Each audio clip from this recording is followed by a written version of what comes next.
She gazed at me with an icy tone and declared, "I don't prepare meals for you. I cook only for my children. You're an adult. Sort it out yourself." I stayed silent.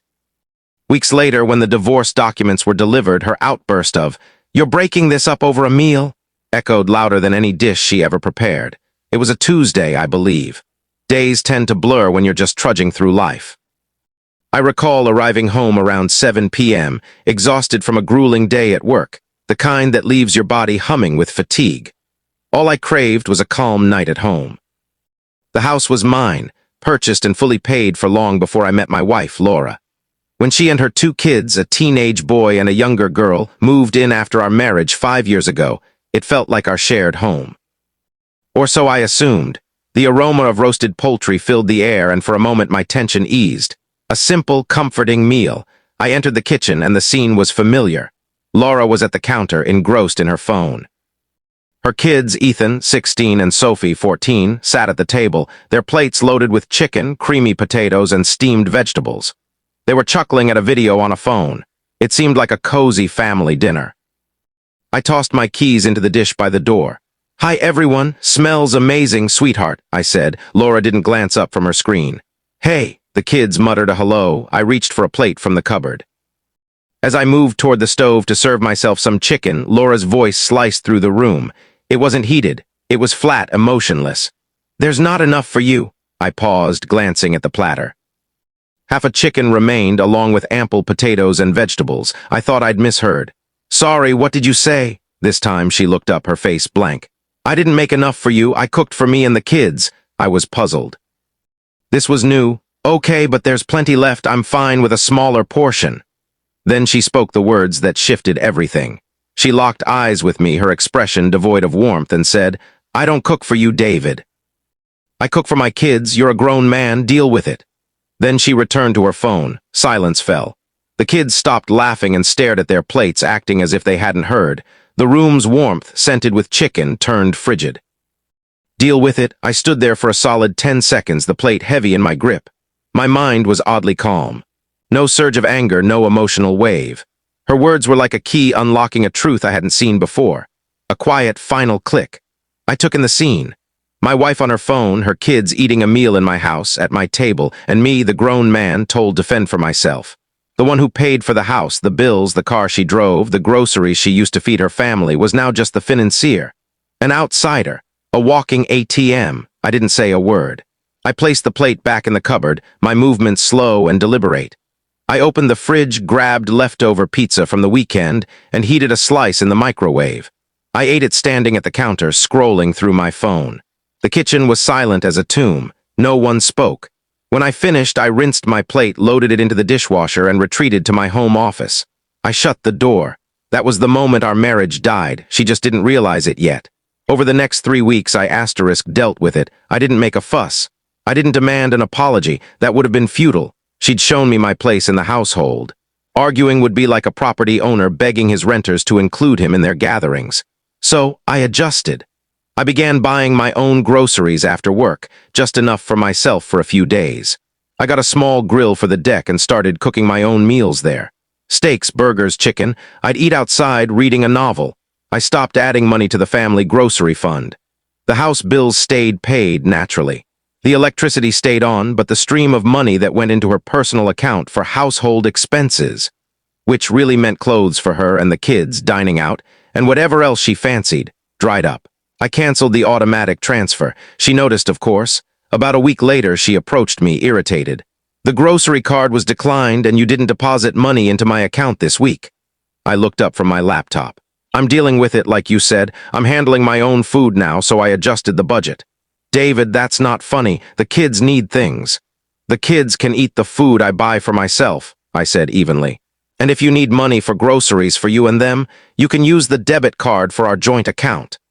That account hadn't been touched in years and had maybe a few $100s. It was technically shared money, but it was a fraction of what she was used to. She stared at me, stunned. She thought I was being spiteful, retaliating over the dinner incident. She couldn't see the larger truth.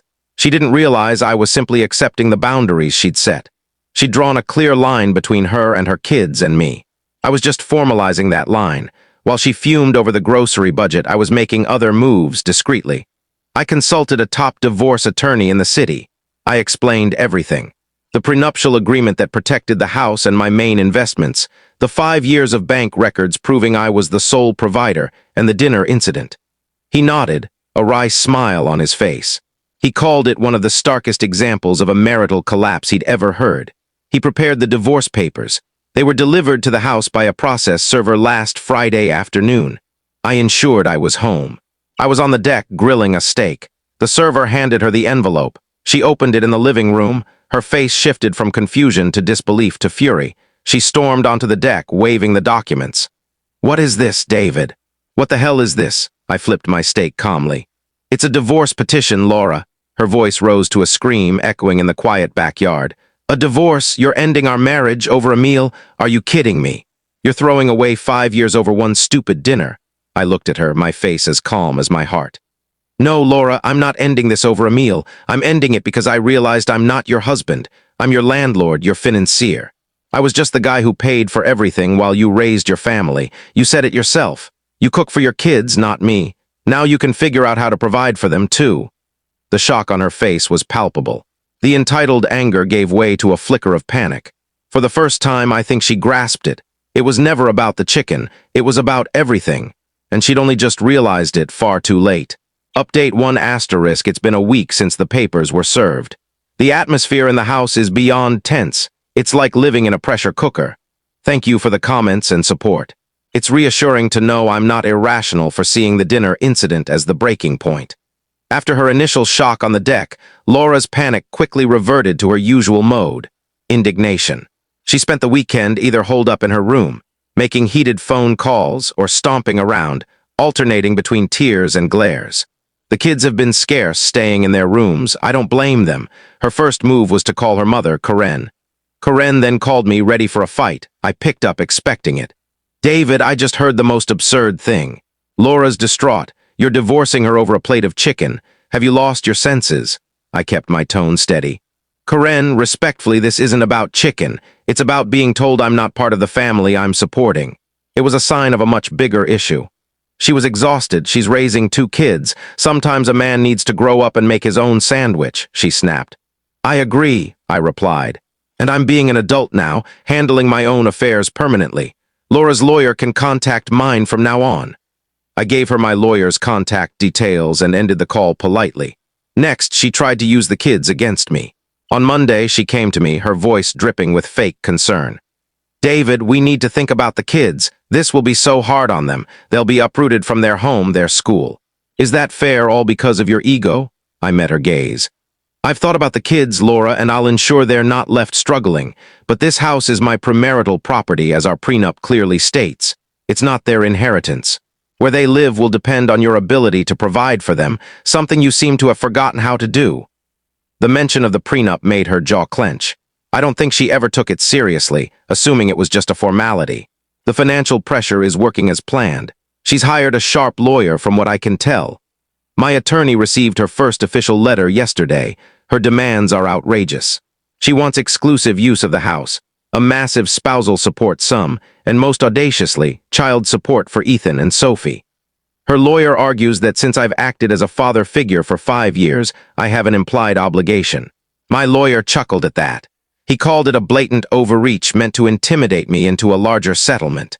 We responded with a firm letter reiterating the prenup's terms. It stated the house is non-negotiable, offered a reasonable, time-limited alimony, and flatly rejected any responsibility for kids who aren't legally mine, especially since their biological father is still alive and well. The most revealing moment came 2 days ago. I came home, and the house smelled of my favorite dish, homemade lasagna. Laura had prepared a huge pan. She greeted me at the door with a smile, the first genuine one in years. "I made dinner," she said softly, "for all of us." I looked at her, then at the table, set for 4 for the first time in weeks. It was a calculated act, a desperate attempt to rewind time to pretend the past month never happened. "Thank you, Laura," I said, my tone polite but detached. "But I've already made plans." I walked past her, went to my office, and soon after left for a nearby pub for a burger and a beer. I could feel her stare as I left. She's not remorseful. She's afraid. She doesn't miss me, her husband. She misses my money. She misses the security, the easy life where she could have a family I was obligated to fund but excluded from. The lasagna didn't smell like an apology. It smelled like desperation. And it changes nothing. Update 2 asterisk, it's been a month now. The house feels like a strange limbo, with Laura and me living like strangers under one roof, communicating only through curt texts or, increasingly, our lawyers. Her initial strategy of demanding everything has crashed against the ironclad prenup. Her lawyer is skilled, but even the best can't rewrite a signed, notarized agreement. The house is mine. My key investments are mine. Her claim for child support was thrown out at the first preliminary hearing. The judge practically scoffed, leaving her lawyer frustrated and Laura in tears. With her aggressive tactics failing, she's shifted to a war of attrition and sneaky moves. A couple of weeks ago, I noticed odd charges on a joint credit card we kept for emergencies. It had a zero balance for years. Suddenly, there were charges for a luxury spa day, a designer purse, and lavish dinners with her friends. She was trying to rack up marital debt, hoping I'd be liable for half in the divorce. I immediately contacted the credit card company, froze the account, and reported the card as stolen since she wasn't authorized to use it for non-emergencies, especially after our separation. I sent the statement to my lawyer, who filed a motion to assign all post-separation debts solely to her. Another avenue closed. Her next tactic was more personal. She tried to turn the kids against me. I overheard her on the phone with Ethan, sobbing, telling him I was trying to throw them out onto the street, that I didn't care about their future. She painted me as the cruel stepfather abandoning them. Surprisingly, it didn't work as well as she'd hoped. Ethan is 16, not a young child. He's more perceptive than she realizes. The next day, he knocked on my office door, the first real conversation we'd had in weeks. "Hey, David," he said, looking uneasy. "Mom's really upset. I know, Ethan, I'm sorry you and Sophie are caught in this." He shifted awkwardly. "She said you're kicking us out." "Your mom and I are divorcing," I said calmly. "This is my house, so yes, eventually you, Sophie, and your mom will need to move. But I'm not abandoning you. Your mom will get a settlement to help her find a new place." He nodded. "Okay. It's just that night with the dinner thing, we heard what she said. It wasn't right." That simple statement felt more affirming than any legal victory. The kids heard it. They understood. They knew. Her boldest move came last week. My lawyer called me. "David, you need to see this. Laura's filed for an emergency hearing accusing you of emotional abuse and requesting a restraining order to remove you from the house." My stomach dropped. This was a new low. The motion was packed with distortions and exaggerations. It framed my quiet withdrawal after the dinner incident as psychological torment. It claimed my control of finances was abusive. She was trying to oust me from my own home. We went to court yesterday. Laura took the stand, delivering a tearful, dramatic performance about how frightened she was of me. It was sickening. My lawyer didn't attack her. He presented facts, the prenup bank statements. Then he brought up the dinner incident. "Mrs. Thompson," he said calmly, "can you recount the conversation you had with your husband on July 16th about dinner?" She got defensive. "It was nothing. A silly argument over chicken." "That's not what I asked," my lawyer pressed. "What did you say to him?" She hesitated, evading. The judge, visibly annoyed, said, "Answer the question, Mrs. Thompson." She mumbled, barely audible. "I said I didn't cook for him, only for my kids, and he should deal with it." My lawyer let the words linger. "You told the man who pays for your home, utilities, car, and groceries that he was excluded from your family meal. And now you claim his response, choosing to deal with it, is abuse that makes you fear for your safety." The judge looked at Laura, then her lawyer, then back at her. He dismissed the motion outright, calling it a blatant attempt to manipulate the court. He warned that further frivolous motions could lead to sanctions against her and her attorney. Leaving the courthouse, I felt like I could breathe again. She'd taken her biggest swing, and it not only missed, it backfired. The battle isn't over, but the momentum has shifted. She's no longer fighting for a fair deal. She's fighting the inevitable fallout of her own choices. Final update asterisk asterisk, 6 months have passed since I ate that solitary slice of microwaved pizza at my kitchen counter. As of last week, the divorce is finalized. The war of attrition is done. After her failed restraining order attempt, Laura's resolve seemed to crumble. Her lawyer, likely seeing the losing battle and wary of sanctions, urged her to accept our original settlement offer. A fair split of assets gained during our 5-year marriage and 12 months of transitional alimony to help her rebuild. It was generous, but far from the lifelong comfort she demanded. The final weeks of her living in the house were odd. Her defiance was gone, replaced by a brooding, resentful silence. She hired movers, and over a weekend, she and the kids' belongings left my house. I stayed out of the way but was there when she left for the last time. She didn't look at me. She just shut the door, and the silence that followed was the most serene sound I'd ever heard. What's happened to her? Word is, reality has hit hard. The settlement, which seemed substantial on paper, is dwindling fast with the city's high cost of living. She's rented a modest two-bedroom apartment in a less desirable area. No more spacious backyard, no more fancy kitchen, no more large closets. She's also had to get a full-time job for the first time in over a decade, working as a receptionist at a dental clinic. She reportedly grumbles constantly about the apartment, the need to budget, the exhaustion of working all day. She's bitter that her comfortable life is gone. The most surprising development involves the kids. A few weeks ago, Ethan called me. He's starting to think about college and wanted my advice. We had a good conversation, and at the end, he said something that stunned me. Mom's miserable. She's always yelling, saying you ruined her life. He paused. But you didn't, she did. That meant more than any courtroom win. As for me, life is good. I've reclaimed my home. It feels like mine again. I've been tackling projects I'd neglected, reconnecting with friends, and savoring the peace. The ordeal was costly, both financially and emotionally. But what I regained was my dignity. The revenge wasn't some elaborate plan. It was simply letting her actions' consequences unfold.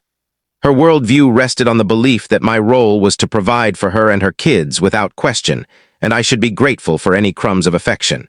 She saw me as a tool, not a partner. When she said, "You're a grown man, deal with it," she thought she was putting me in my place. Instead, she handed me my freedom. She told me to deal with it, and I did. I realized I was better off alone. I protected myself legally. I moved forward. And her? Now she's the one who has to deal with it, paying rent, managing a budget, building a life without the safety net she took for granted and disrespected. Her cry of, "You're ending this over a meal," showed she never valued what she had until it was gone. She didn't just lose a husband, she lost the lifestyle she thought was her entitlement. And that, I must admit, is a deeply satisfying outcome. Thanks for reading.